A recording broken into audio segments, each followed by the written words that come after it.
Wait a minute, hang on. But what does that look like for you? What? Stable ground. What does that look like? Not wondering where I'm going to be at next week or the week after. Knowing that where my meals are coming from. Yeah. Knowing that I can afford a microwave when I need to replace one. Man, I tell you what I would also love to see next 5 years. Being able to take the show on the road, literally. Yeah, this just wasn't a pop culture heavy episode. This was in-depth, real talk. Yeah, what are we gonna do? Talk. Yeah, what is this? What are we? Yeah. Grown-ups in the room. What are we gonna do?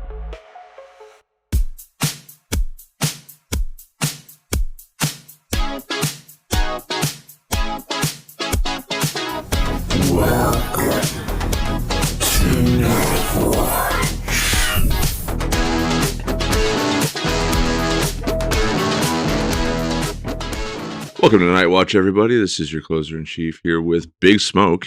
I am here. And Jolly Green. Absent. And Tech. Not present.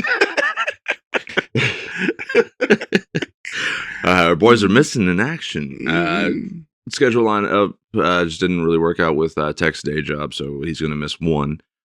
And Jolly is... incommunicado. Yeah. Well, no, he's incommunicado. Well, he's communicated. He's just... He ain't communicating here. Indisposed? Yeah. Not present. He's elsewhere. But... hopefully doing well. Or at least not doing badly. I think he's fine just dealing with, personal bullshit. That's not his. Yeah. That's his choice. Yeah. like we've discussed several times before. Decisions. Yeah, decisions. I mean, ooh, damn. Okay, yeah, decisions. Hello, my nemesis. Hi, Steph. Hey, Steph, Fawn, Anthony, my new nemesis. All right, so we were just talking a little bit before I hit the record button about the future. So I said that I am still in this kind of right now doing the day-by-day thing, waiting to see how the next week, 2 weeks, next month is going to turn out. But past that point, I've kind of always been more go with the flow. Now that bit me in the ass before, so I've started taking more control of the reins as far as my present and near future. But I mean, past couple of decades, I could almost split up into eras because of, when I was in high school, the plan was I was going to go to school. I was going to keep going to college for period draft. Right. That fell through. So I joined the Air Force. I was going to stick out the Air Force thing for as long as I could. That kind of fell through. Right. A year and a half in. And then got out of the Air Force and got into the workforce. And then I was bouncing around 10 different jobs at that point. I did warehouse work, pizza delivery. I did concert cleanup over at the concert hall, doing temp jobs and shit. Sailing with no rudder. Yeah, or compass. But I eventually kept, falling back into the pizza joint that we're at now. And they kept taking me back, so it kind of worked out for me. I never left on bad terms, never burned any bridges. It was always, oh hey, I want to go check out this for a little while. I'm going to put my 2 weeks in and go check this out, and then I come back, and next thing you know, there was a sizable 4.5 year chunk where I was there, and I went from driver to management, and that worked out for a while, but then decisions and insurance fell out, and then I got into a minor fender bender and. Actually got fired from that job. Yeah. I got a couple of decades on you, so I've done probably what you... Well, no, that's not true. I knew what I was going to do the moment I graduated high school, which, in all honestly, I couldn't wait to get out of high school. I hated school. I still hate school formats as it is, though, honestly, that's probably the best way for me to learn is to have someone sit there and go, this is slot A, this is slot B. I learn best that way. Give me a book and have me try to figure it out myself. I'm like, where the hell is slot A? Where is slot B? I do need a combination of whenever it comes to learning properly. If somebody could show me a thing, cool, I can kind of pick up on it fairly quick. If I can get a deep ingrained, an innate understanding of a thing, all the better. But honestly, hands-on is ideal for me. Like, let me play around with it, figure it out, mess up a bunch of times until I figure out how it works right. Pretty much how it is. Yeah. But I did that, I mean, while I was in the service. I was in the service for a long time. Then I got hurt. And then I was hurt in the service for a long time. And then I was supposed to have a guaranteed spot in the post office when I got out.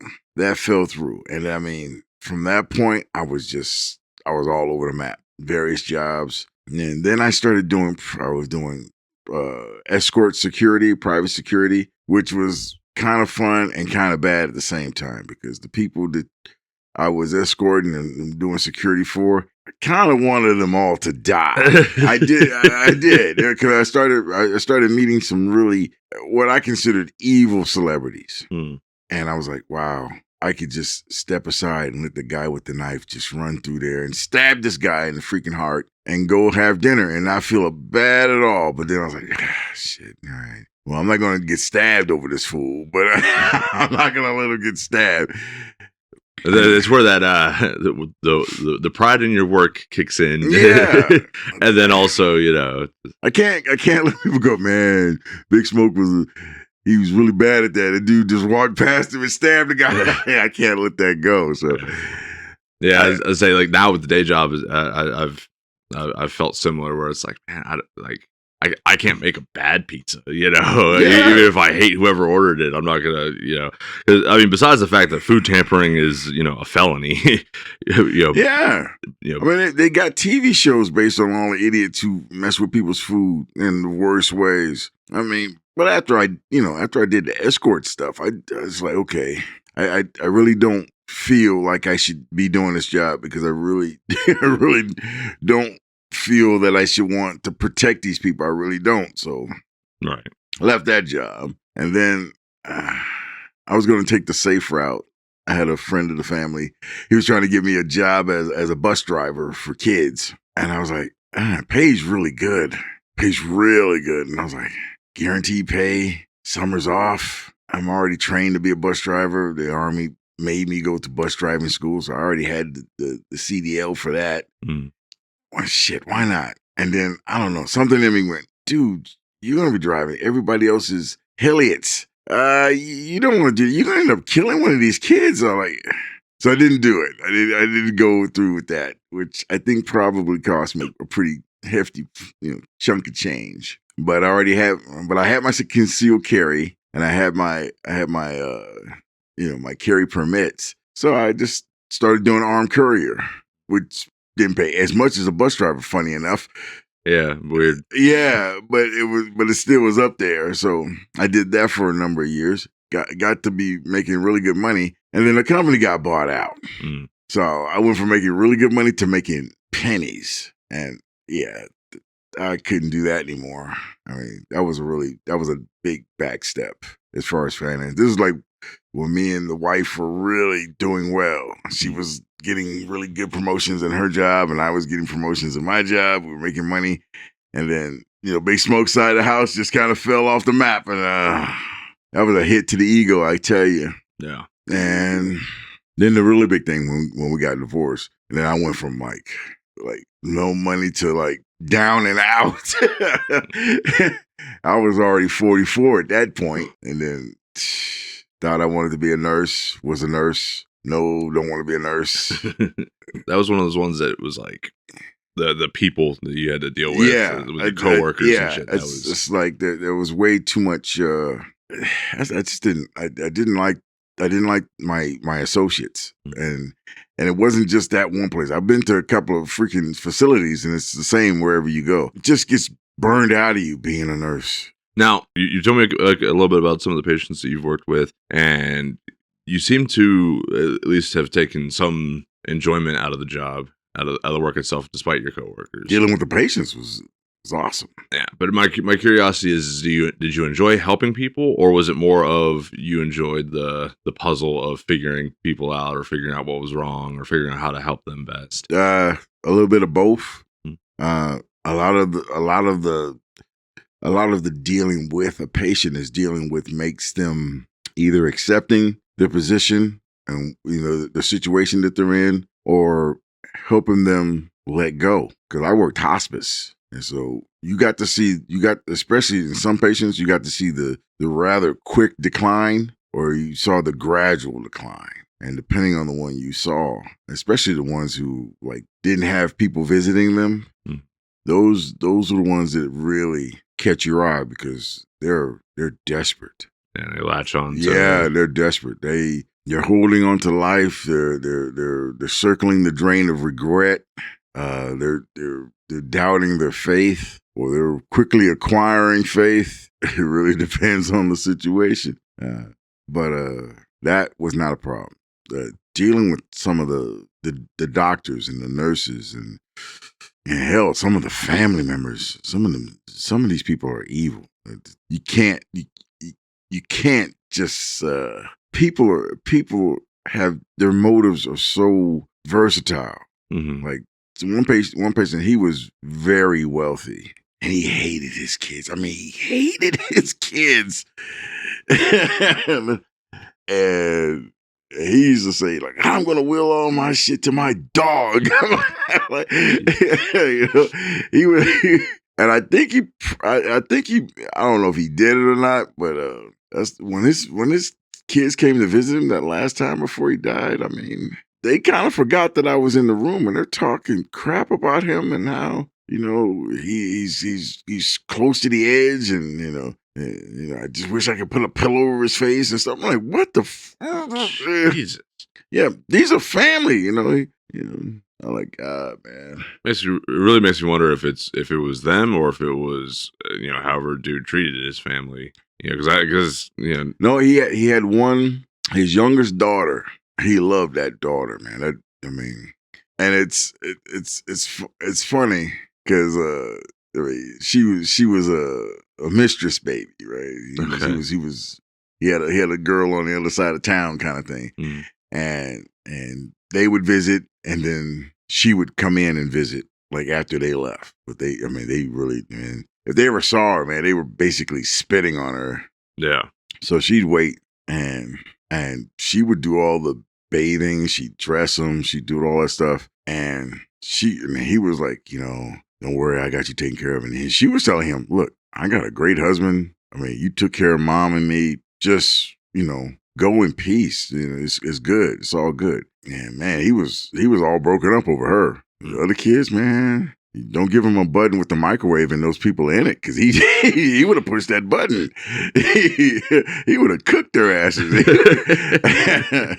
And here I am sitting there watching the whole time. I'm like, dude, whoa, man, you need to let this stuff go. I mean, they're your kids. He said, they're locusts. Pests, parasites, leeches. They'll come in and they'll eat all the grain and fly away and shit on you on the way out. I'm like, wow, man. And then I'm thinking, man, now my kids were, how old were they at the time? Oh, shoot, they were like in their mid-20s by then. I'm like, man, I hope my kids aren't like this, man. I hope they don't. Really puts into perspective. Yeah, I'm like, Jesus, man. I know there was some bad blood after we, got broke up and everything. I was down and out, and they blamed me for some of that stuff. I'm like, I can't get past that.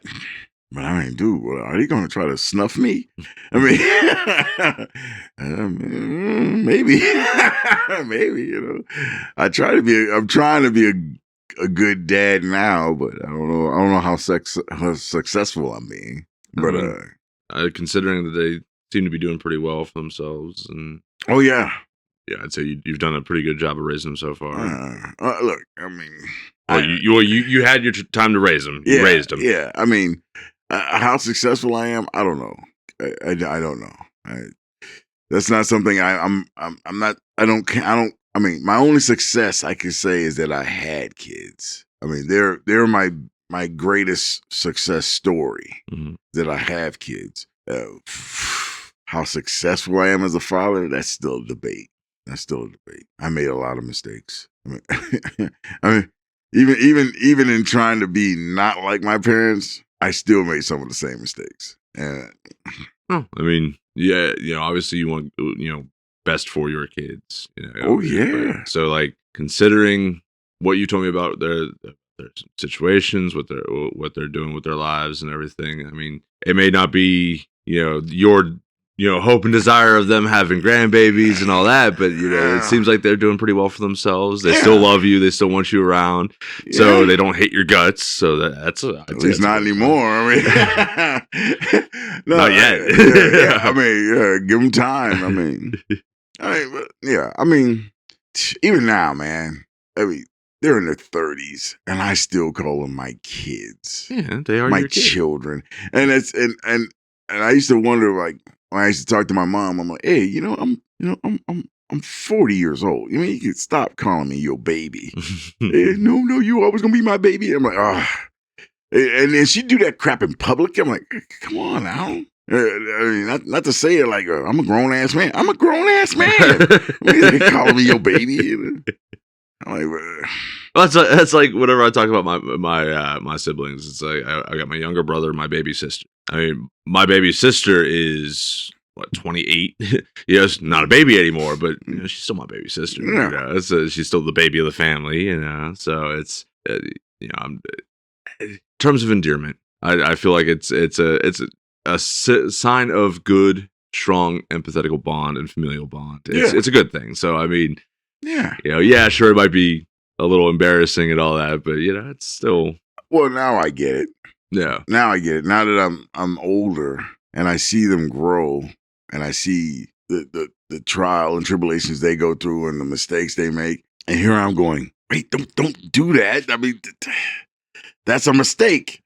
And then I think about it later. I'm like, man, I made that mistake too. Somebody was telling me not to do that. And I was like, God, my dad was saying to me, don't do that. That's dumb. Don't stick the fork in the light socket.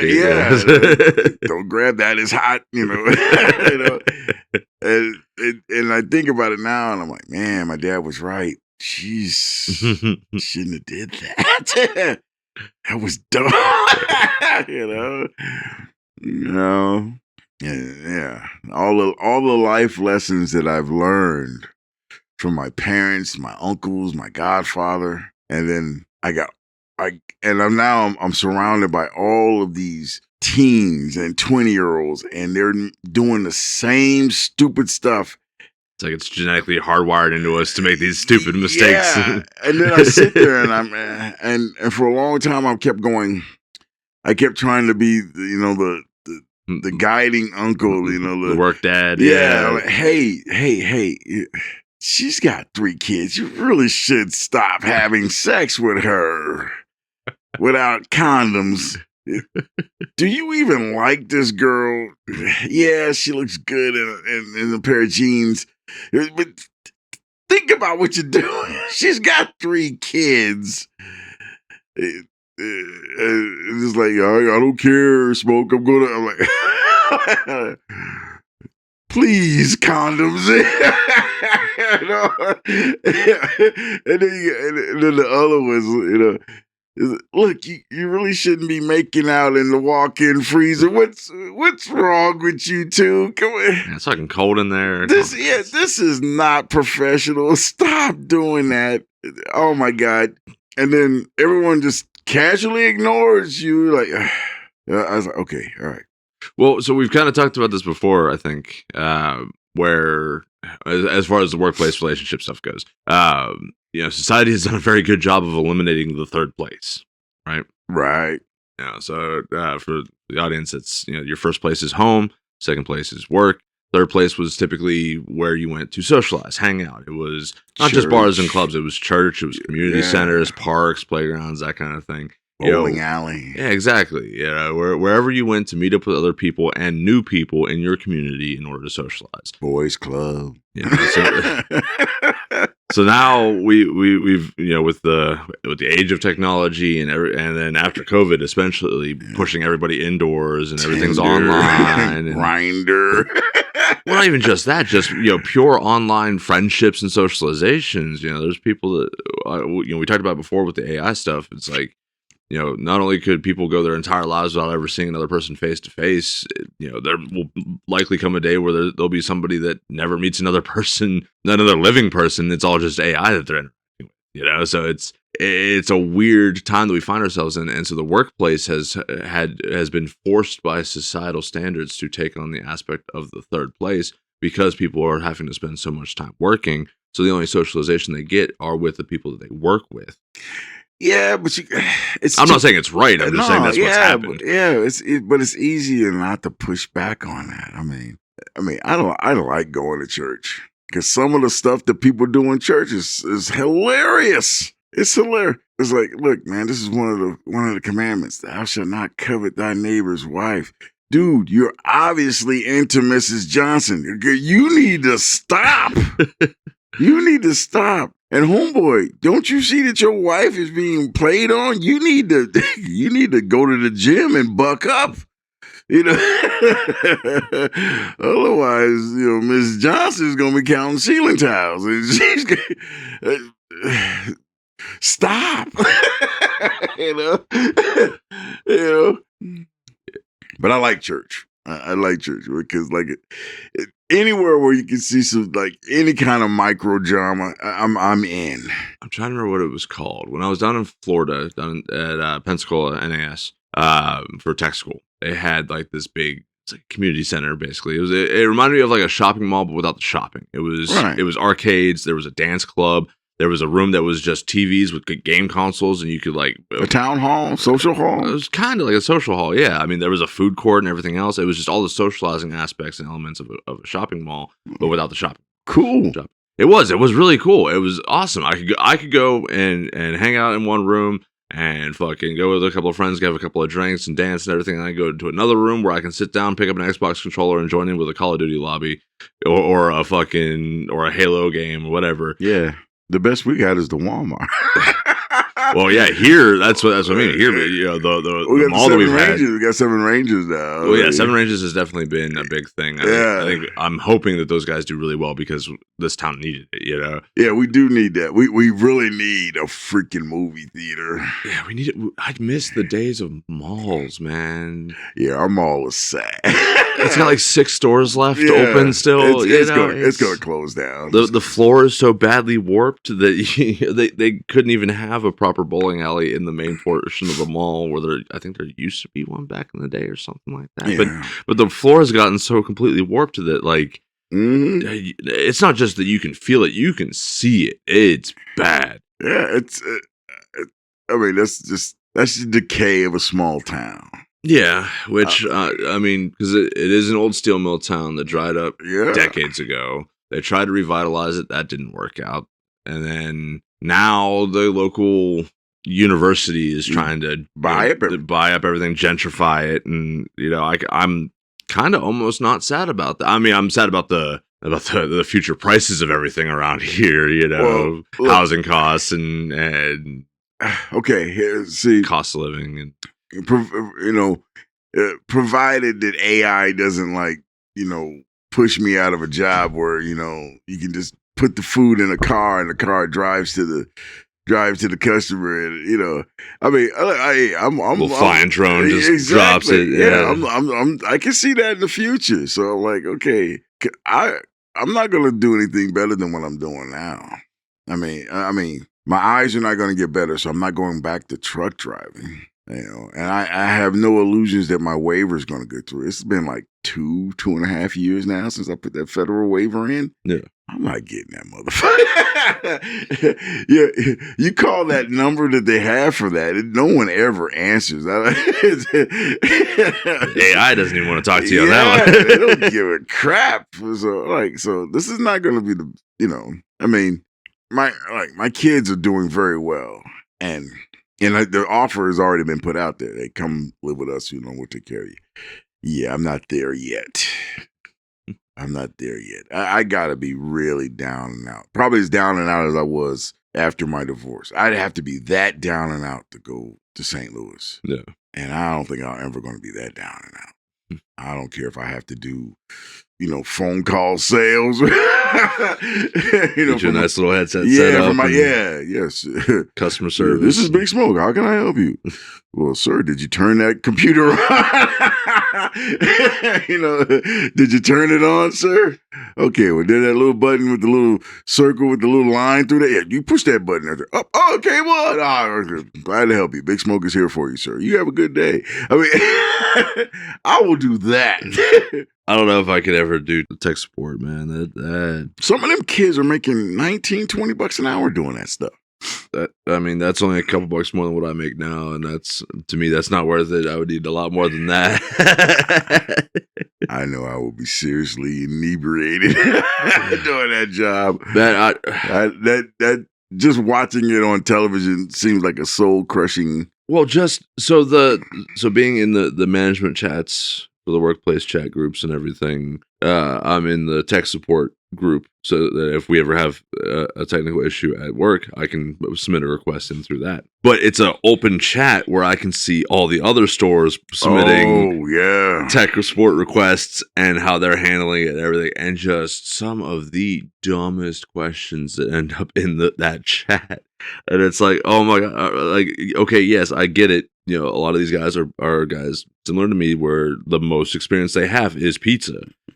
You know, and granted, you know, I don't know how to, you know, fix a Wi-Fi system so that our card readers connect properly, and you know, didn't know what a spider cradle was until 6 months ago, you know. But like, I mean, if I had an issue with something like I couldn't get into the email, I at least know the basic troubleshooting steps of, all right, close the app, open it back up, restart the computer. None of that worked. Make sure that it's connected to the internet. Cool, that's connected. Go through the browser, sign back in.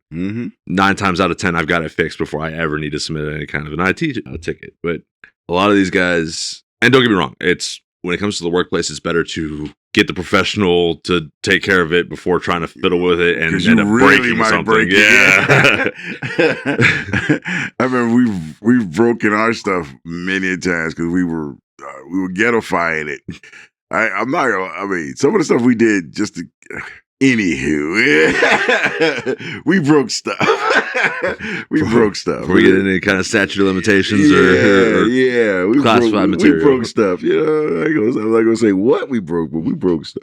But so that being said, though, there are other people to reach out to, right? You know, I mean, like, whatever happened to? Well, I mean, granted, most civilians don't really understand the chain of command or running things up a chain of command, you know, or troubleshooting steps. No, we skip right to the top. Yeah. It's like, you know, what happened to the days of just, you know, hey, ask a coworker. They don't know the answer, ask your supervisor. He doesn't know the answer, then ask the big boss, then ask district manager, then ask. In the military, that would not fly, not even for a second. Yeah, if you skip chain of command, you got beat the fuck down just for even thinking that you could skip chain of command. Yeah. Where are you going? Why didn't you bring this to me? Now you're making me look like an idiot to my boss. You know? Did you ever go past your dad to your granddad when you had a problem? No, you didn't. It goes mommy, daddy, and then stops at daddy. That's where it stops. Ever want to hear my grandfather coming up to me saying, hey, why are you having this problem with your kid? What the hell? You better not. Man, I did that with my godson. Yeah. Yeah, my godson came to me one time, was acting. He was like, hey, Unc, I got this problem. Blah, blah, blah, boozy. What the fart? Why? What did your dad say? Well, I haven't talked to my dad. Oh, shit. Oh, hell no. We're going to call dad right now. Right. Hey, he might not understand you. Nah, player. You're not putting me in the middle of this. We're going to call your dad. What does your mom say? Well, I didn't tell you. What? You didn't tell your mom? Oh, hell no. So we need steps 1 and 2 and straight to 5. Yeah, I don't care. I don't care what kind of imbeciles your parents are. There's no way you're gonna talk to me over your parents. We're gonna call your parents right now, and I know how to put a multi-call on this phone. So you just stay right there on the line, there, kiddo. We're gonna handle this real quick, and I did. I called both of them, put them on the phone. Your son has something to tell you, and I put my shit on pause or on mute and just. Sat back. Yeah, watch the fireworks happen. I'm like, are you kidding me? Did there end up being a positive resolution? They figured it out, but there was a lot of yelling at first. I'm sure. I'm like, what the hell's wrong with you? And then, like, of course, he was pissed at me. And it took him a couple of weeks to get over it. But I'm like, all right. I'm like, well, I understand now why you did it, Uncle. I'm like, good. because it wasn't going to play out any other way. In the end, I don't give a shit what you feel. This is what's going to happen. Put me in the middle of that crap. But yeah, but so to try to have the kind of, I mean, don't get me wrong, I have a pretty decent stockpile of patience, but to deal with some of the stuff that would come across an IT support desk, I don't think I could do it. I really don't. I have, after years of being at our said employment station, I have respectfully removed myself from the advisory role. You know, every now and again I get pulled in, and it always ends badly. It always ends badly. To where, you know, certain individuals are crying and quitting over the advice I give them. You know, and then of course everyone's looking at me like I'm the ogre on the freaking hilltop, you know, keeping people from crossing the bridge. No, it's just life. Yeah, it's like people want to hear. Not only do they want to hear what they want to hear, but they want to be told that A, it's a good idea, and that B, it's going to work out. And it's like, well, no, if you want, it's like, what do you want? Do you want to do this? And we know how that's going to turn out. It's going to turn out poorly. Or do you want to succeed in whatever you're attempting to do? Do you want the end result, or do you want the, you know, you're going to have to do this? It's like, well, I don't want to do that. Then you're not going to get the end result. It's like no matter how much you want to be told that 1 + 1 will equal 3, it's not how you get there. It's not what's going to work. Point. Case in point. I was getting my usual daily Red Bulls before I was going to work, and I was behind this guy in line, and he's talking to his buddy, and he was like, "Man, dude, I'm strapped. He was like, you know, I'm down to my last $20, you know, and payday's not for another 2 weeks, you know, I don't know how I'm going to get through there." And he's like, "I don't know where all the money went, man. I thought it was all good. I had all the money." And then, like, they talked a little bit more, and we're moving up in line. And then the boy says, "Hey, dude, I like those kicks, man. Where'd you get those kicks?" He goes, "Oh, dude, man, these are the new Air Jordans. Here, $220. Yeah, man. I just had to snatch these up, man. I'm like, and I'm sitting there, and I'm sitting back, and I'm going, "You idiot, I know exactly where your money went," you know. And then I started looking at his clothes. This dude had a Louis Vuitton like man purse. He had a Louis Vuitton belt. He had a watch that had a Louis Vuitton on the band. I'm like, I didn't even know you could get those. I mean, this dude, he was flossing up. I mean, I was like, and he's broke. Yeah, it's common sign of the times. I said, you look good, but you're broke. Right. It's a fresh paint job on an old jalopy. Yeah, you're digging in your wallet, and all that's in it is lint. Little moth flutters out. Yeah. But I swear to God, he looked like a billionaire. And he had no money at all. And believe me, it took an extreme amount of will not to tap him on the shoulder and go, "Kind sir, I know where thy money has gone." It's a money genius I am not, but I can see that you are quite poor, yet you are flossing to the extreme. Maybe perhaps you don't spend beyond your means.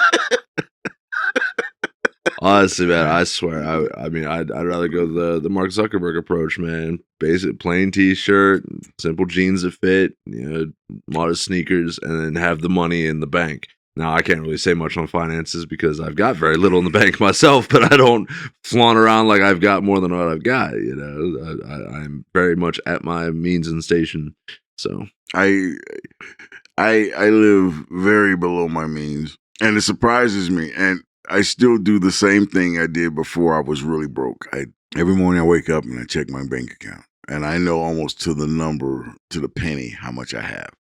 And when I look, if there's any kind of like, you know, discrepancy, I'm immediately scrolling down. Whoa, what the hell? Oh, yeah, it's automatic payment. I hate automatic payment because it always messes me up. Oh yeah, automatic payment. Heart, be still. Yeah, what kills me on those is like they'll dedicate it to like a certain specific day of the month. Yeah. Like, it'll be the 13th of every month, this pulls, right?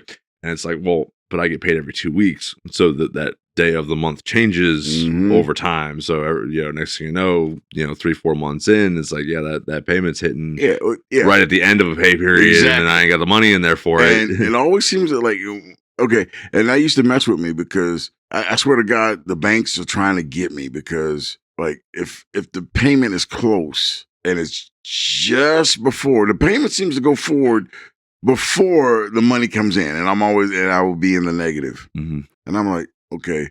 But then when I really should have the money on time, suddenly the payment is really freaking late. Mm-hmm. And I'm like, okay, these bastards are trying to get me. And, like, and my conspiracy brain starts I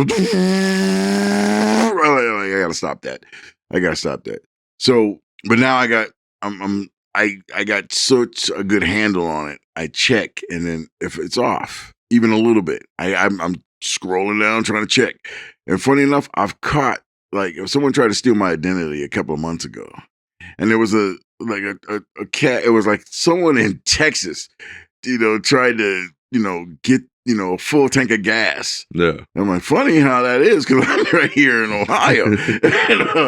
And I had to, they didn't get my money. I mean, they got their gas, but it didn't hurt me any because I check. Now I'm really paranoid.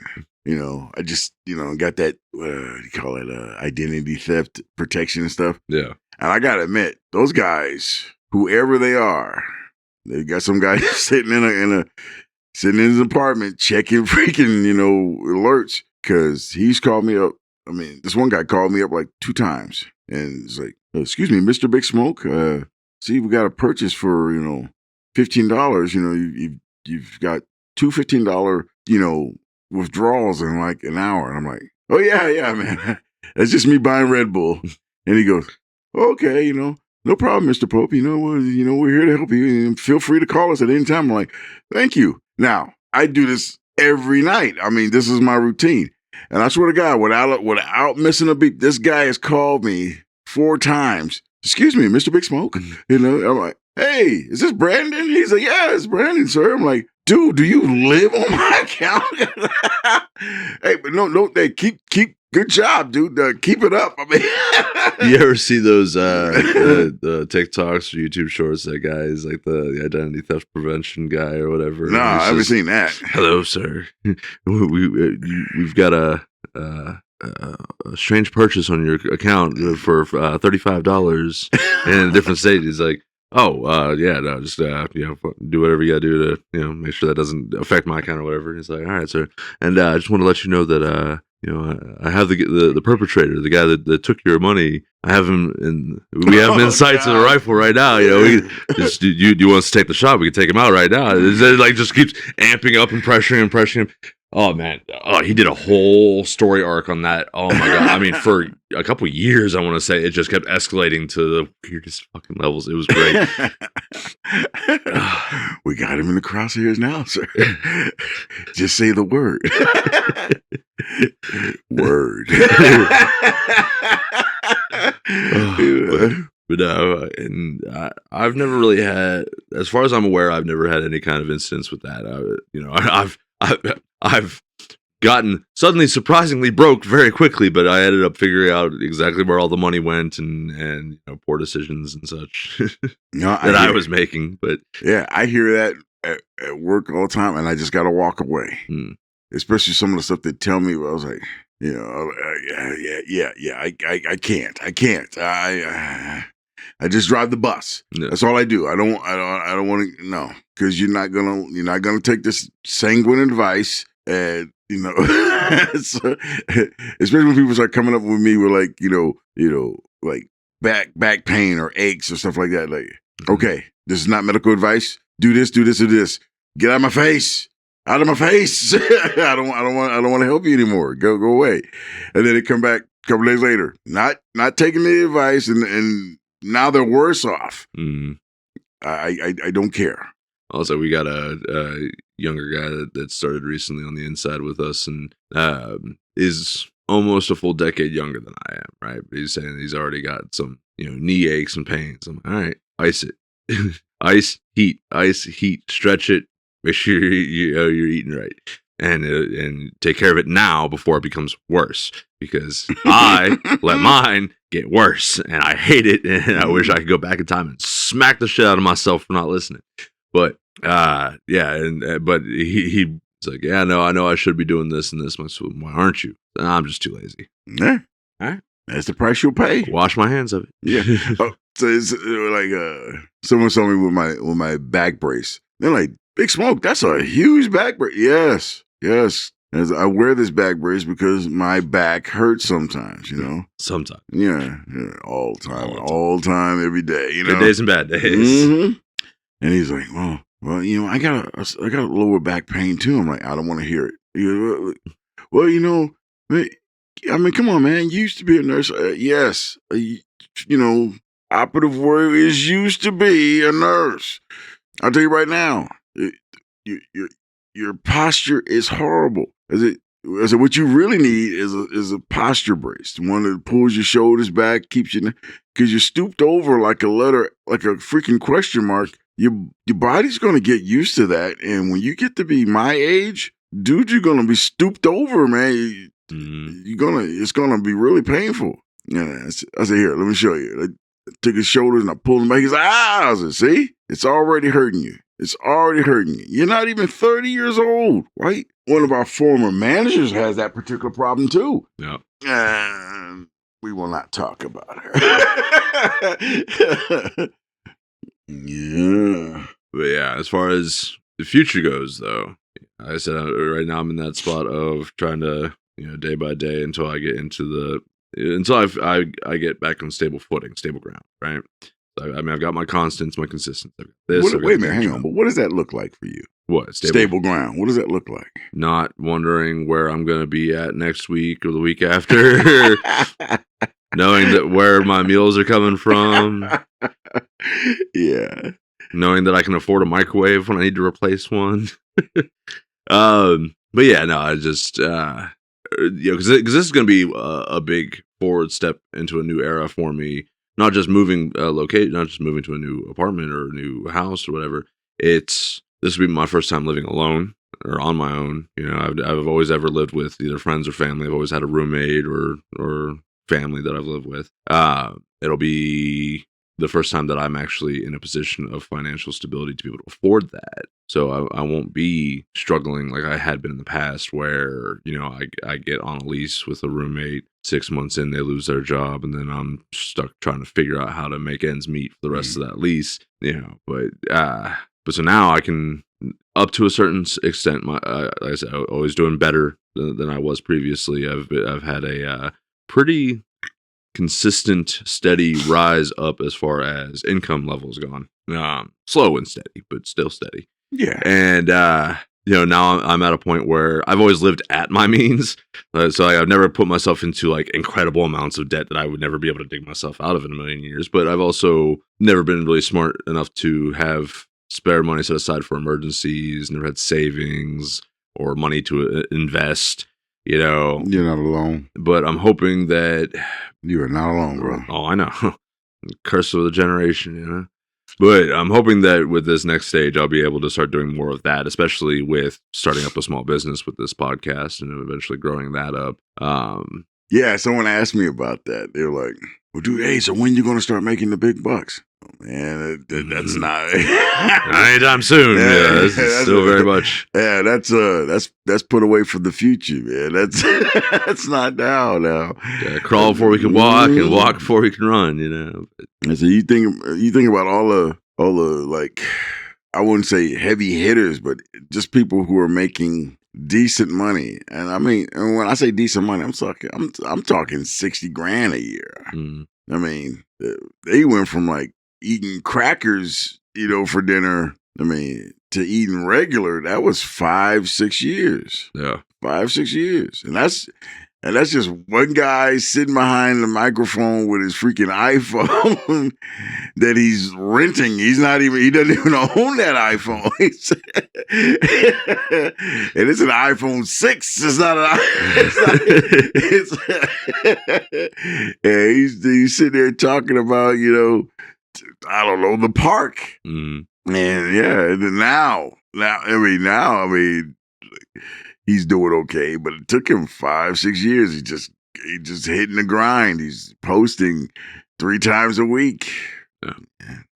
As I would love to be able to see this grow into something that is, well, no, I love the idea of seeing when this will turn into something that has grown to, watch what you say. That I gotta manifest positivity, you know. But the ideas that I've had for this, I mean, I want, obviously the podcast is more of a flagship project, right? Yeah. What I want to see Nightwatch turn into nice steady weekly show, or twice a week, 3 times a week if we can keep up the consistency. And then beyond that, Signal Flare Studio, I want to eventually evolve into a full-blown multimedia studio. I want to see it doing animation, see it doing indie game design. I want to see us making movies and producing music, and whatever it may come with having a full-fledged studio.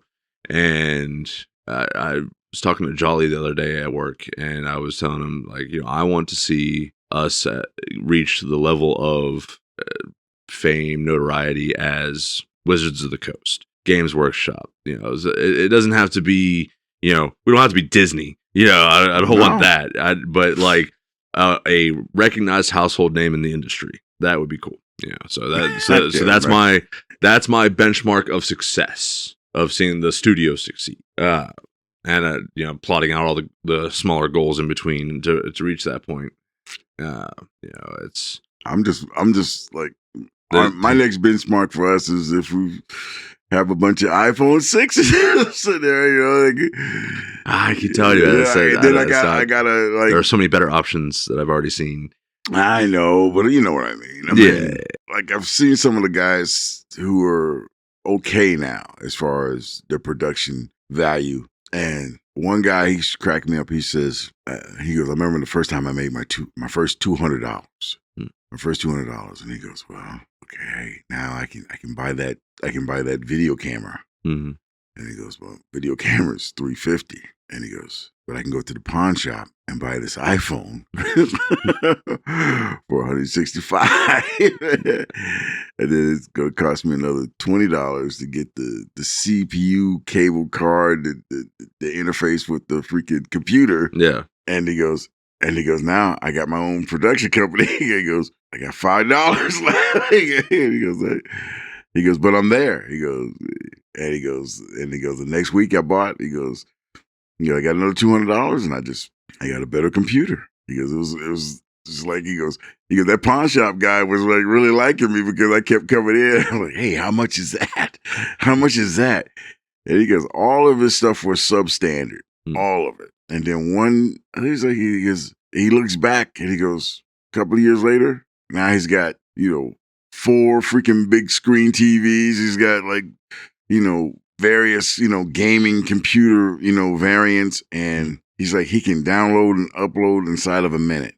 Yeah. And he's doing very well. He's like, he showed like a print screen of how much he made 1 month, and he was making $30,000 a month. I mean, but it took him years to get there. Right. Yeah. It's like just one guy, and he does it all by himself. I was like, Jesus Christ. I was like, okay. It's like, look, I'm in 5 years. I'm going to be 60 years old. I mean, I hope to have that kind of gains at 60, but I mean, I'll do my best. No. Look, I'm here for the ride.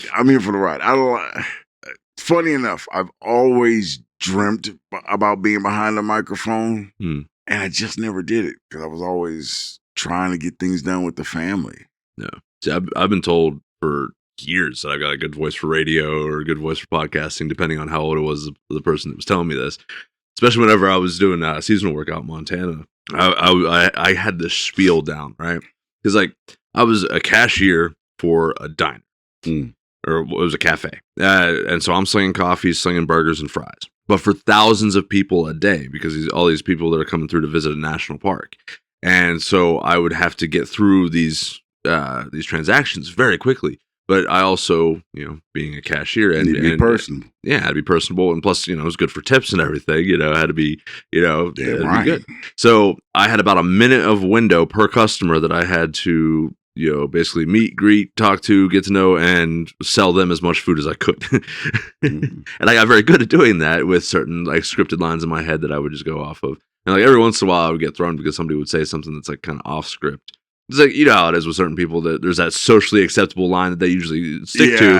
And then all of a sudden there's that one guy's like, oh, why is this and such and such? Or, hey, what do you think about this? And it's like, so that's not part of the script. What are you doing?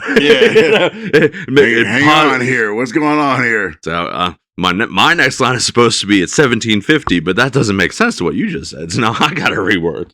But so that got me better at improvising. Not to mention the whole years of Dungeons and Dragons and whatnot. That's definitely improv work. But just being able to talk quickly, being able to socialize with people, and getting the lines down, and then projecting. I mean, so many people underestimate the power of projecting.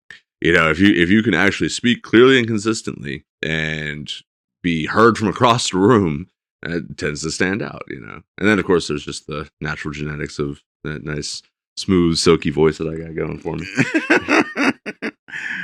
Yeah, gotta take that into consideration. Yeah, credit mom and dad, Yeah, my ability to talk to someone, to convey a thought, and then actually have someone as they're talking to you go, yeah, I understand. I mean, you either don't care or you don't understand, but you got them believing that you do. Yeah. And I don't know. It's now that everything is the way it is in my life, I actually have time and I have the drive to do it, and nothing is in my way. Well, there's things in my way, but I don't care.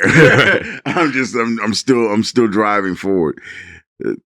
So being at this time in my life, I'm like, okay, this is the way it's gonna be. Let's see, let's ride this horse and see, who gives out first, me or the horse. But so immediate benchmarks. So talking about the future of the podcast, yes, video podcast will come eventually. That is a goal set. I want certain equipment.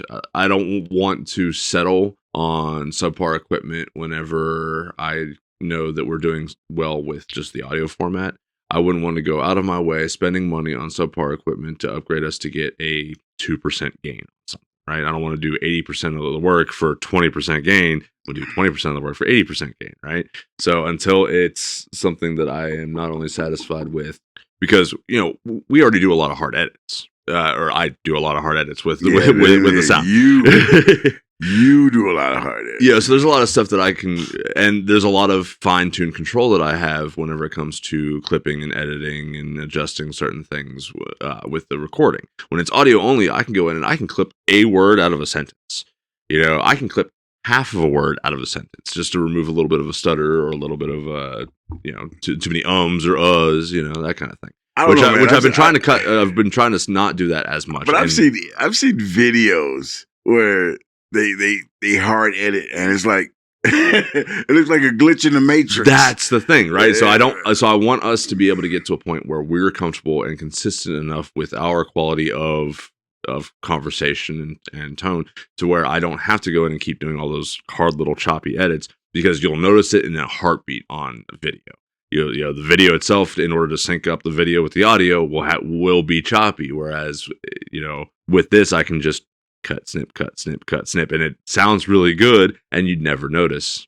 Yeah, man, this is gonna mess with you in the future. No, so what? Well, because what I've started noticing, because I listen to other podcasts, right? Mm-hmm. I listen to Unsubscribe, Glass Cannon, a few others I can't really remember off the top of my head the names of, but I listen to these guys, and they're doing. Like the production quality is great, video quality is amazing, sound quality is amazing, but they just leave it all in. Every deep breath, every sneeze and cough, every...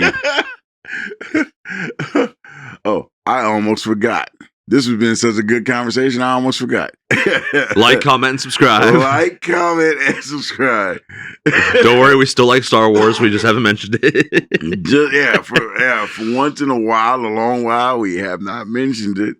I got the shirt on, but yeah, we just haven't been.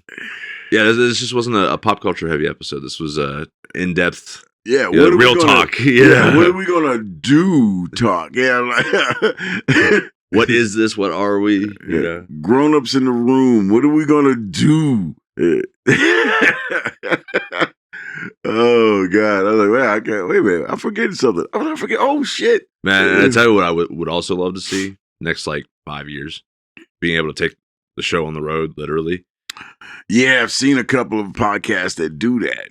Yeah, so I mean, beyond just having the shirt collar mics and all that fun stuff, being able to set up, because I'm getting ready to get a camper, and if I end up being able to turn that into a studio space to be able to haul around a studio space, we could go do things like Renaissance festivals, conventions, shit like that. Yeah, it's funny. It's like some of the podcasters, or influencers, or whatever. They actually, one particular podcaster, she's just going around and like she's got open forums where she's talking to people, and people pay to go visit her. Right. And I'm like, really? Really? You know, I am about celebrity. So I'm like, yeah, but what if she sucks? You know, that's, I mean, you run the same risk of buying a movie ticket. You know. That's true. But this is a live person. Look, I got this thing about people. And so I guess I'm wired different. Are you worried that you would come off as a sucky person to a fan? Is that what you're worried about? Like if you were suddenly that celebrity, and I know how abrasive I am. I know how abrasive. There's a lot of people that really like that, though. Look, there is a certain charm, I guess, but I know get that real talk, telling them how it is. Yeah, it's like, yeah, I love going. Some of the stuff that people say to me, and they're absolutely assured that is the most logical and reasonable thing that they've said. No, that's completely wrong. What are you talking about? 2 + 2 is definitely not 5. I'm feeling personally attacked right now. No. Hey, believe me, there's been some times I've posited some philosophical, certainties that I've had, and you're like, well, no, wait a minute, what about this? Fuck, I didn't think of that. Look, it's only because I have the benefit of decades on you. That's all. That's true. I mean, if we were rolling the same circles and the same, if we were both on the same block, you would say something, and I'd be like, yeah, that's very wise of you. What if CAT spelled dog? You're like, wow, yeah. In a certain light, maybe it could. Yeah. No. Dude, that's no, I love Socrates. No, I love the fact that we have diverse differences in upbringing. Like, yeah, we see eye to eye on a lot of things, but there are certain key things, cultural issues, racial issues, religious issues, all different kinds of mindsets and philosophies that are different because of where you're from, where I'm from, how you were raised, the people you grew up around, the people I grew up around. All these different differences that make for very interesting, sometimes conflict, sometimes debate, sometimes. And that's where I have the most fun.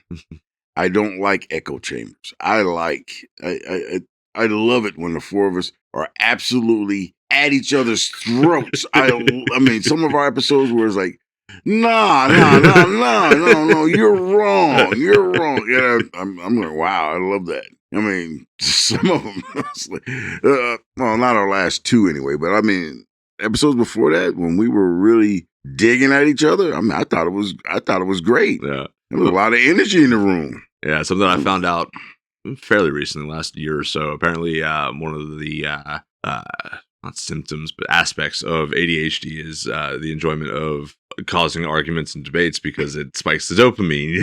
It's a sudden increase in energy. It's a hit. Yeah. So there are times where, now granted, there are times where social batteries are a little drained, and so I'm not feeling it. But there are other times where it's like, yeah, let me play devil's advocate real quick. Even if I don't necessarily think this way, what about this aspect? Because that's how I think out things and logic and reason things out in my own head is, look at it from different angles. I may not be able to put myself in another person's shoes perfectly, but I can always try to see things from a different perspective. And then even then, I'm so limited in the different perspectives that I can come up with. So to have somebody who can actually come up with a completely genuine, just off the wall, completely different viewpoint on something, that allows me the opportunity to, all right, how ingrained, how, dedicated or committed am I to this idea or this thought process? So, Yeah, for me, I'm a solutions kind of guy. Mhm. So while I can see, I'm military trained to see different avenues of approach in order to get a solution. Yeah. I'm not trying to be empathetic to anybody. I'm not trying to feel nothing. I'm like, look, that's one of the things that I used to have a problem with a lot of my significant other, my relationships. Yeah. Is this a solution thing you're asking me, or you just want to talk? Because if you just want to talk, I'll just click off one earlobe and then just let that shit go right on through one side and out the other. If you just want to talk something, okay, fine. Okay, go ahead. Talk. Say what you got to say. Let's hear it. But if you want a solution, I've got some bad news for you. What you're thinking is completely screwed up. It's got that's not the way to fix this. Well, have you ever heard of rubber ducking a problem? I've heard the term. So it's ironically enough an IT thing that I had originally saw it in, is that whenever people were working on like coding, and they would have there was some either a classroom or some coder or some saw a post about it forever ago. They had a rubber duck on their desk or by their computer, and if they started running into issues with their code and it wasn't working, they would sit there and explain in thorough detail to the rubber duck what the problem was and what was going on and how they had done it. And then in the process of explaining it, they would usually find the problem and figure out how to fix it, find the solution through that process. And so I've found that works in a lot of different avenues of things. And so I like to rubber duck off of people. And sometimes that works, and sometimes people just get annoyed or irritated or frustrated with it. But because a lot of people aren't solution oriented. Right. Yeah. They're just trying to be empathetic or trying to just hear you out. And it's like, all right, what's your feedback? Oh, I don't know, man. I got nothing for you. I'm like, well, then why did I waste my time explaining it to you? And that's what it comes down to. Who are you talking to? Mm-hmm. Sometimes I go, whoa, am I being superior here? Whoa. I just drive the bus. Why do I have this attitude? No, that's just the wrong way to have this attitude. Just walk away, Big Smoke. That's all you can do. Just walk away. I don't, because I sometimes I don't care where it's at. It's either it's at work or if I'm at the store. Because I'm paranoid, so I'm always looking over my shoulder, and then I focus on somebody saying something to another person. Usually, it's just eavesdropping like some kind of weirdo, and I hear some of the most ignorant things said. It's like I went to go get some groceries. How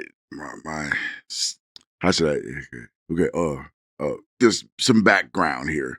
My significant other, before when we were just casually seeing each other, she didn't want any labels. Now we have to have labels now. Mm-hmm. Because she exposed me to one of her best friends, and she was like, before we walked up, she's like, hey, what do I call you? I mean, are you my boyfriend? Are you? And I was like, just messing with her. Absolutely not. I'm not your boyfriend. What is it? 55 fucking years old. Ain't no boy, but grown ass man. Your man friend. And she's like, look, that's not helping. Oh, okay, yeah. I'm your boyfriend. Come on. Come on. Calm down. She was really rattled. Oh, yeah. There's this old meme that I had found forever ago that I tend to share around a lot. It's the scene is like a stock photo of like, introducing a girl to your parents, but the meme is, mom, dad, this is the woman I share memes with. Yeah. It's little things like that though. We obsess over how we reference or refer to somebody, especially in relation to us, like my friends or my buddies, or this is my girlfriend, or this is my female friend, this is my friend. It's one of those things of, I've always found I go with just whatever I'm feeling, right? So if I've been talking with a girl or been seeing a girl for a while, yeah, she's my girlfriend as far as casual conversation goes. Now, Yeah. if I'm like, if I'm hanging out with the guys and I'm explaining the situation, hey, this is a girl I've been chatting with for a while. This is it. I'll get specific with it. But Yeah. whenever it's just casual conversation or whatever the case may be, just pops up like, oh yeah, me and the girlfriend went out and did this. I haven't had that in a while, but yeah. See, I'm still kind of like.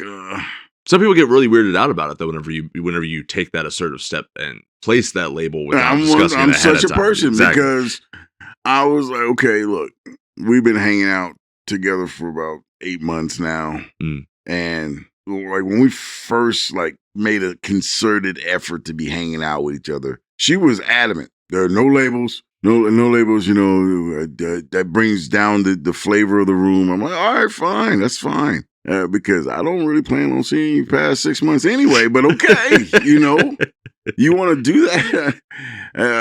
Whatever works for you, my feelings ain't hurt. Big Smoke has got his shoes right at the door when it's time to leave. Well, now she wants to alter our contract, and I was going. Well, I was kind of figuring this was going to happen because we went from no labels to you trying to get a sock drawer to you trying to put your toothbrush in my apartment to you're staying over longer. Okay. I got no labels. Sure, sure. That's what we're gonna do. To now. We're going on dinner dates, and I'm meeting these strangers that I've never met before, and they know everything about me, and I don't know shit about them. Yeah, labels, and we're using the L word now, and do you L me too? Well, I like you a lot. Oof. What's wrong with saying that you love someone? Yeah. It's a strong word for a lot of people, but it is. Well, I think it's a misrepresentation of an ideology that saying that you love someone is a sub-level of commitment, right? Even if there isn't a commitment, you can still admit that you love somebody. Yeah, my actions. My actions are my commitment.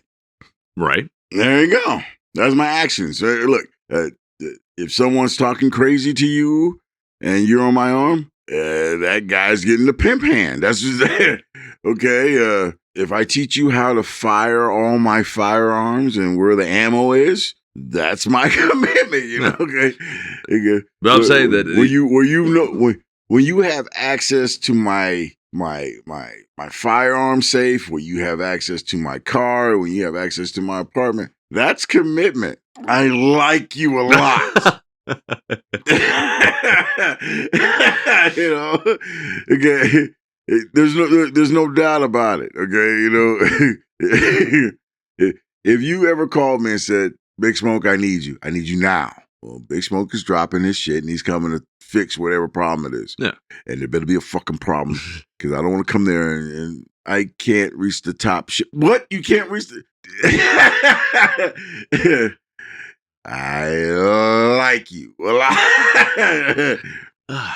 But especially coming from somebody who's so philosophically studied and well read as yourself, it kind of surprises me because it's like we both know that, especially in what was it? It was either Greek or Roman culture, I forget, but they had it was 5 or 6 different versions of love. Right? That's Greek. Okay, so Greek philosophy of the approach. You have familial love, you have love for a partner, love for a friend, love for a dog, love for yourself, all these different versions of. And so to be able to say the word simply that, I love somebody, one, it shouldn't be a mutually exclusive term. No. I can love many people, but a certain type of love is dedicated to one certain person. Yes, but see, here's the problem with that. When you have 2 people and they have that particular familiar love to it, that bond that they share, love is not it's not unconditional. It's not ubiquitous. It's conditional. Sure, yeah. It's conditional. The conditions that one person has for you is not the same for you, what you have for them. Right. Even when they say it is, it's never true. Yeah. It's never true. I'm not going to make that mistake again. I mean, I put decades into one person. I'm not going to do that again. I'm not going to do that again. That's soul destroying. Yeah. And no, If it's going to be anybody, it's going to be for yourself. I am very much a selfish son of a bitch. I am. But I can dedicate a part of myself to someone with extreme prejudice. Like if you really need me, I'll be there. If you really need something, I can provide. And I like you a lot.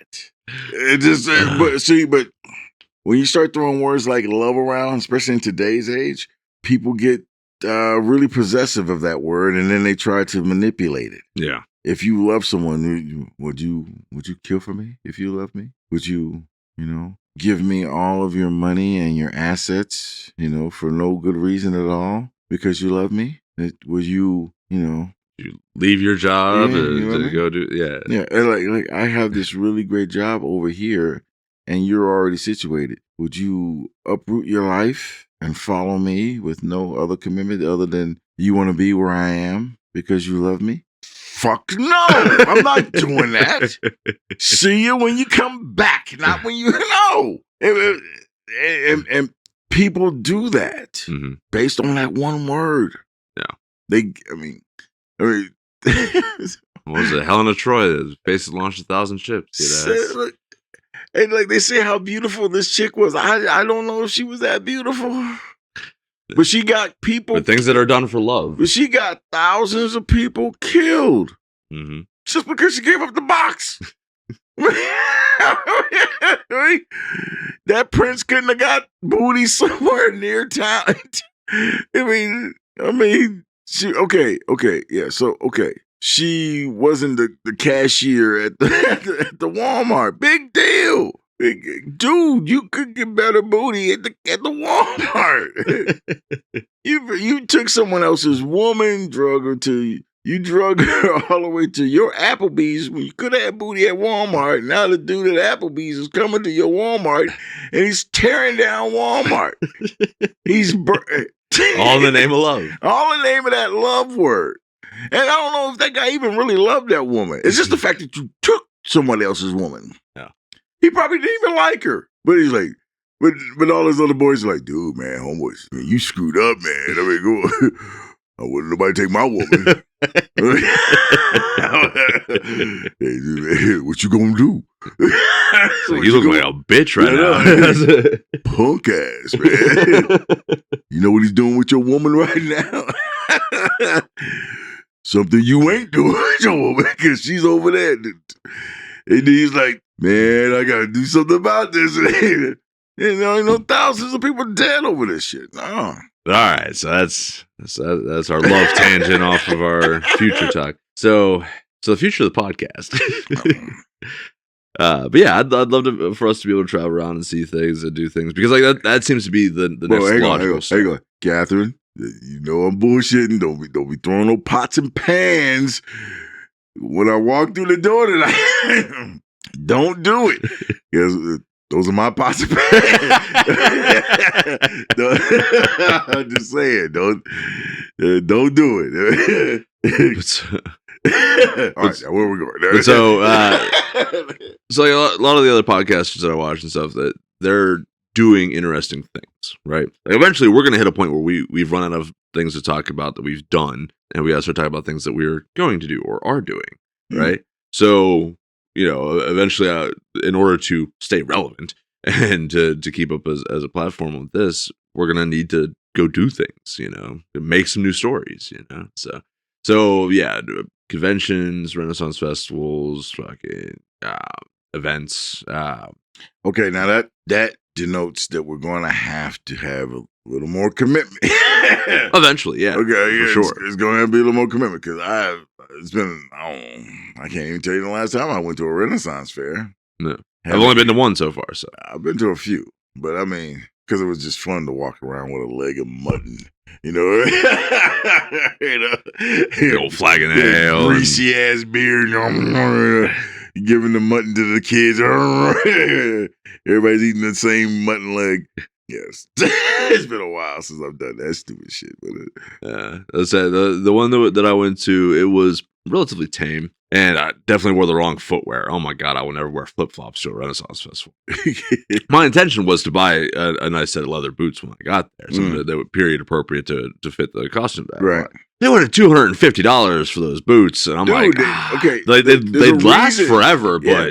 but okay, come on, that's how these things survive. I mean, those things are overpriced. Absolutely. I mean, it's like I could get one pair of boots, or I could eat and drink and enjoy the shows for the entire day. You know, so I had to make that choice. I was told I could not buy this silky, flashy, showing off the hairy chest. You know, completely effeminate looking. It looked like a blouse silk shirt. This shirt was $140, but it looked good. I mean, they even let me put it on. I'm like, yeah, we gotta give me the credit card. No, you can't buy that. I'm like, it's like, I look good in this thing. I'm gonna buy this shit. I did get the silk head scarf though. Yeah, had to get that. That was only $80. That was $65.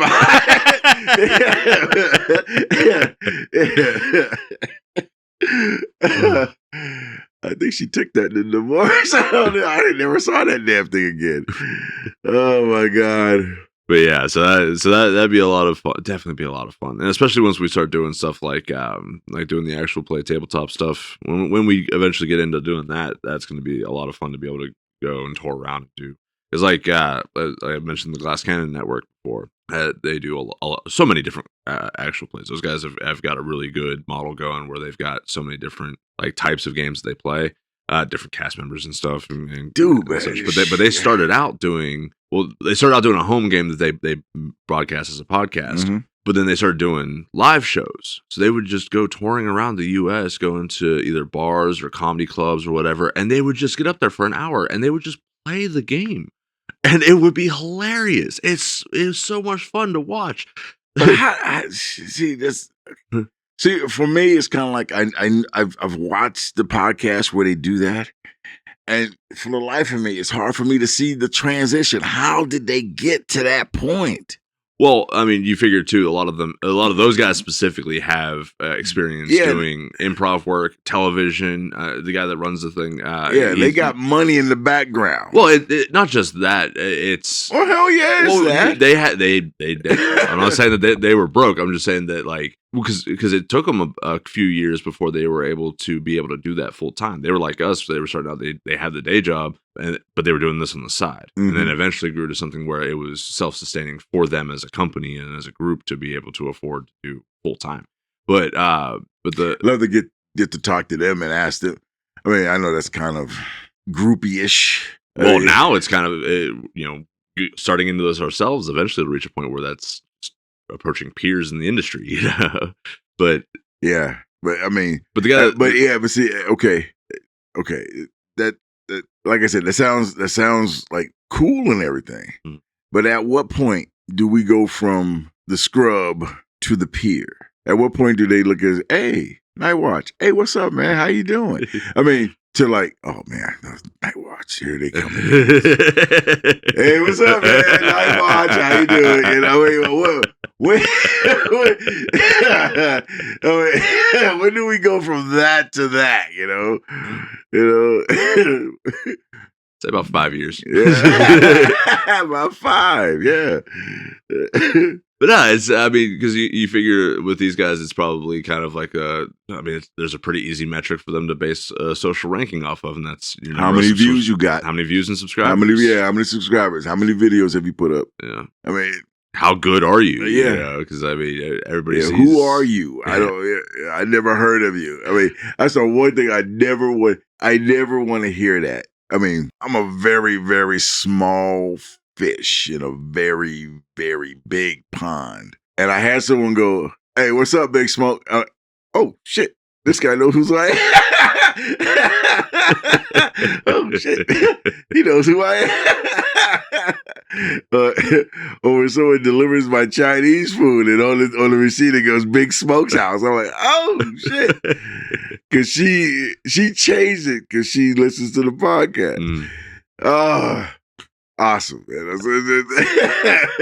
And that's just the taste. That's the That's just couple of crumbs of salt on there. That's just they rubbed it on your lips and yeah, that's tasty. Now I'm hungry. Yeah, now I want to eat it. Yeah. Oh God, dude. Yeah, because so the unsubscribed guys, I showed you a while back, some of the guys that I was watching to really kind of gain some insight on the industry and how they had done shit, because they love giving advice. They say multiple times throughout multiple episodes that like anybody at any time can reach out to them, email them, and whatever, but with any questions, and they're more than happy to help grow the industry and other people into the industry because they want more peers and more people to work with. But they do this thing called a range day.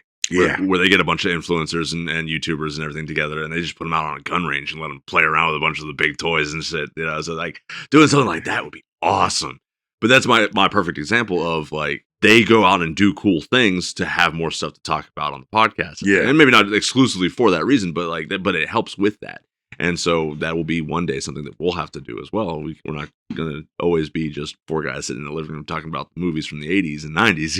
It's that's all going to get us so far. And there are people yelling at us because you didn't watch that movie. Right?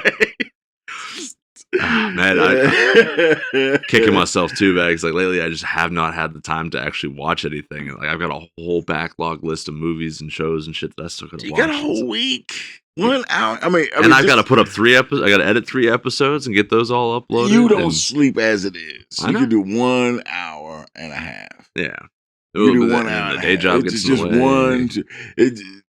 I mean, you're gonna have to be highly selective. I'll say that much. Yeah, you have to be highly selective of what you watch because that's an hour and a half gone. Yep. But I mean, like I rewatched an old movie just so we could talk about it, and we didn't even talk about the movie. What movie was it? Project Almanac.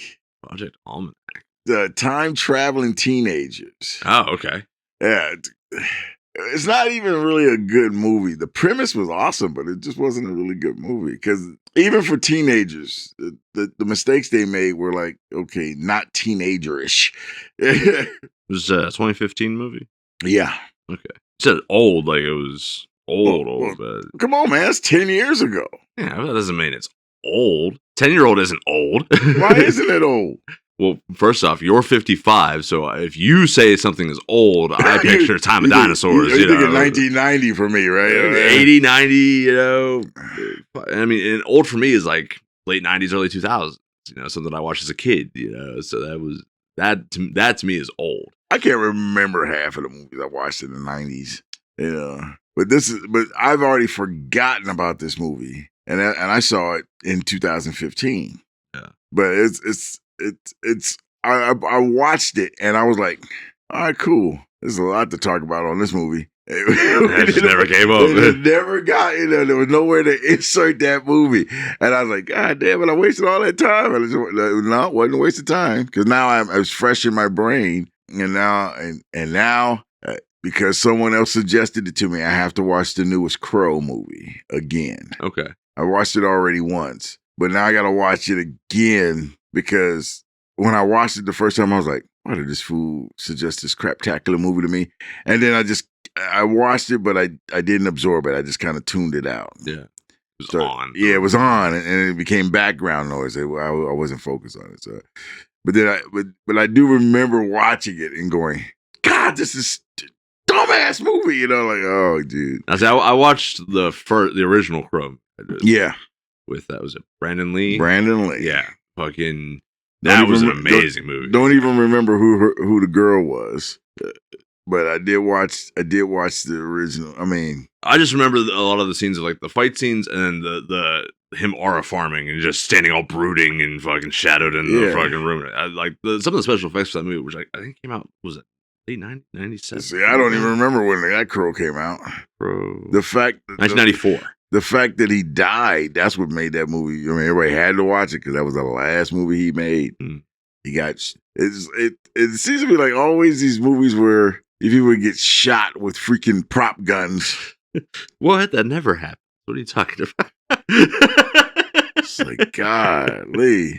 And people getting shot. And it's like, did he do that on purpose? Did they kill that fool on purpose? Is it because it's just, you got like 6 hands going onto that gun, and you think that somebody could figure out not to freaking put right. oh my God. And then just having basic firearm safety, even with a toy gun. I was always raised, even if it's a toy gun, you treat every gun, real or fake, like it's loaded. Fucking Christ, man! I mean, it's like you seen some of the stuff that like Will Smith was doing whenever he was training for as Deadshot. Yeah, and I can't remember if it was for that one or if it was for for Bad Boys 3. But he was on set for something or other, and there was all these guns laid out on a table and everything. And one of the set people, like picked up one of the guns and like brought it up, and it was getting a little too close to being pointed towards him. And he like fucking martial arts style stopped that shit, ripped it out of their hands, fucking cleared it, and dropped the magazine out of it. Everything like, all right, we're not gonna do that. We're not gonna be unsafe. But the slow mo edit of that bit was pretty fucking awesome. I will admit. Yeah. Also, did you see the camera rig that they had for Bad Boys 3 that they had set up for switching between like the first person view and the third person view? That was fucking cool. Gotta admit that shootout scene was the best scene in a long time. I mean, okay, John Wick style, because that guy. I mean Reggie. I mean they had that one Reggie guy. They had him since he was a kid, and he just. His character just evolved into this badass Marine killer. Well, he kind of always was from the beginning. It just that was the running joke, was that he was just he looked 30. Kid. Yeah, he looked 30. Everyone he was 15. But I thought that was a really slick. I mean the choreography was pretty bad, but still, it looked good on screen. It looked good on screen. It's like, was it Michael Jai White was talking about some of the stuff that they have to do because it looks good on camera, but it wouldn't be something that they not practical at all use. Yeah, I like when I first saw that with Ride or Die, and he was coming through the room left to right, and I'm going, nah, that's fugazi, but it looks good. Yeah, it looks good because he was basically following a line. It's like, see, when you clear a room, you look your weak side to your positive side, because that's where you'll get hit. Because as soon as you turn left, that's when they'll come out and get you. So when you look left, you look right. Okay, he's clear. So now then you go. Now he shot this guy, and he just kind of runs around in a circle. You're like, yeah, that's a dead guy. It's a dead guy, but it looks great. He walks into a room and he walks between two intersecting fire. He grabs one gun, kicks the other guy, and then he shoots the other guy. You're like, okay. Two guys are not just going to stand there and let you grab the weapons and right. Yeah. If anything, if you compromise a weapon, they're going to tackle you and beat you to death. But he does the grab. Well, anybody trained is going to. Well, these are trained guys, and it's a 4-man attack team. So one, why are they separated? 4-man attack team. Yeah. Yeah, why are you guys? No. You clear each freaking room, each sector of the room, and then you go to the next room. You start separating. That's how it's like the classic. Let's separate. Go let's split up. No, it's divide and conquer. Yeah. Jason is chasing us. Let's separate. No. You focus on it and you kill the enemy. Yeah. Well, it's that classic action movie trope of all right, now it's your turn to get hit. Now it's your turn to come up, and we're going to throw 30 guys at him, but you're only going to fight them one at a time. It looks good on screen, but it's not practical. It's not realistic. What was it? Was it Force Awakens? I remember when I think we was watching Force Awakens, and you got all of these special like Jedi trained knights that were attacking Kylo Ren and whatever the heck her name is. Right. I feel bad. Rey, yeah. But they were attacking her. And they were attacking both of them. They were swinging.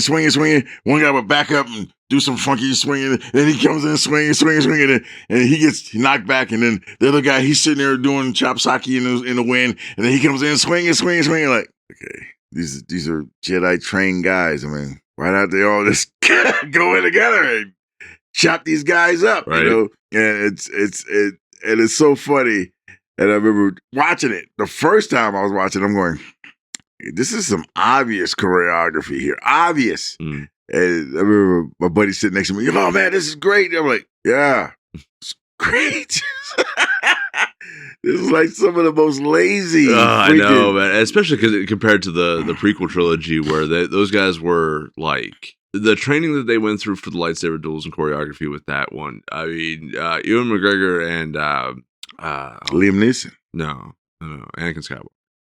Hayden Christensen. Yeah, Hayden Christensen. Those guys went through some serious fucking training as far as learning how to duel lightsabers. And as much as I didn't like his character, he was legit with that damn thing. And I keep seeing these things where for both episode 1, episode 2, episode 3, for all of it, there was a lot of times where they would have to slow down the footage because these guys were moving so fast that most people watching couldn't keep up with what was happening on screen. And these guys were just doing this naturally. It's not like they were, a lot of other times they would do the scene slow and then they would speed up the footage. These guys were just had gotten so skilled so quickly.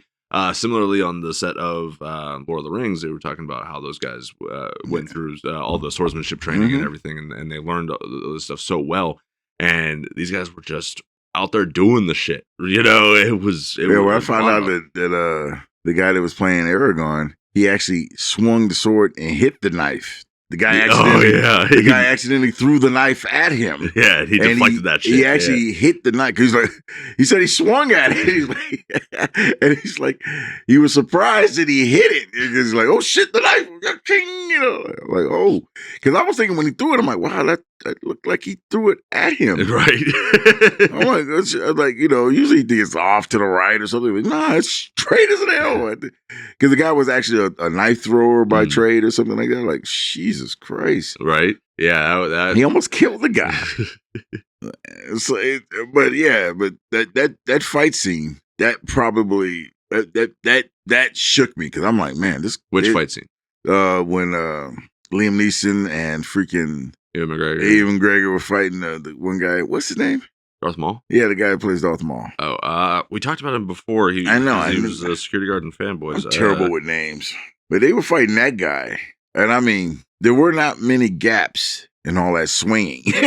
There weren't many gaps. Ray Park. That guy was that was poetry. That was poetry. And it's funny because when they were doing all that swinging, I was like, wow, this is what I want to see. Mm-hmm. This is what I want to see. All that other shit that they threw in there that muddied the water. I was like, oh God, okay, we're fighting. Okay, cool. We're back. We're back. That's all I really was wanting the whole time. Like, comment, subscribe. Like, comment, subscribe, and I'm out of wine. I am out of wine. Well, on that note, I think we've hit our time. Oh. So we'll go ahead and wrap it up there. If you made it this far into the episode, please subscribe, follow the channel. We are on Facebook for now, Nightwatch Podcast on Facebook. I'm going to eventually add in whenever either I figure out how to work other social medias or I find somebody who does. We'll get on Reddit and X and all that. For right now, we're old and we're just running on Facebook. We are broadcasting from our RSS host feed on Podbean and distributing out to Apple Podcasts, Spotify, iHeartRadio, and of course our primary home here on YouTube. And if you want to support the channel, we are at ko-fi.com/nightwatchpodcast. And yeah, that's going to do it for this shift. We'll see you on the next one. See you, Anthony. All right. Time to empty out the mop bucket, run the trash, and hit the lights. Go get off my time clock and be safe getting home.